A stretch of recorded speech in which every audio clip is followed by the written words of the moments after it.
Next slide, please. And so again, I started looking for mentors, and one guy came to mind, and I started studying him, right? And he said, I say to you today, my friends, that in spite of difficulties and frustration of the moment, I still have a dream. Next slide, please. So I did some research on my man. And what I realized about Dr. King is that if he was in today's society, my man would have went viral. I mean viral. I mean the speeches that he had, phenomenal. I mean the way that he spoke, the way that he moved, the way that he stood up for what was right. The man led the Montgomery Boy bus cot 381 days, not getting on no bus.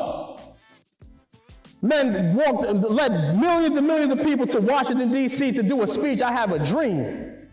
I said, this is the type of stuff that I'm on. This is the type of stuff that I need. Why? Because if you want to succeed in life, you got to get around people who are succeeding.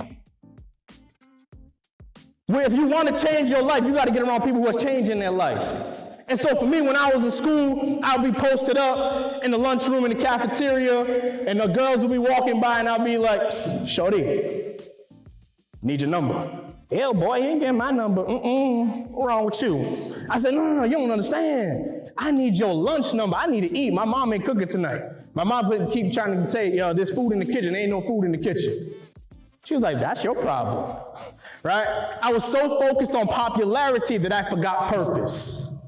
I was so focused on fitting in that I forgot to stand out. I was so focused on trying to be somebody else instead of being myself. And I'm going to be honest with you. Every single one of you in this room today, you have a different level of DNA.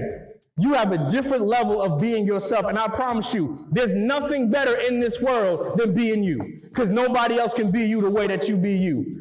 And so once I identified that, William, you are you, and nobody else can be you, it was over. So I started studying Dr. King, and I started studying his speeches, and I started immersing myself in what he was doing. And then I started getting around even more mentors.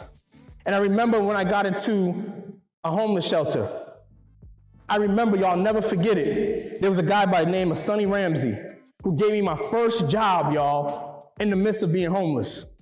And I remember going up to Sonny one particular night, and I said, Sonny, why did you give me this opportunity to be at this homeless shelter?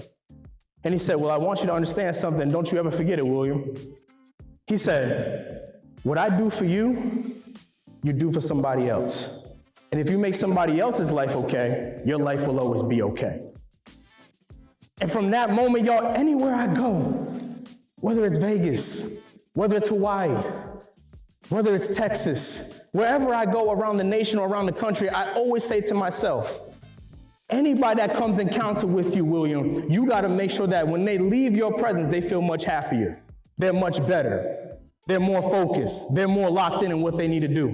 Next slide.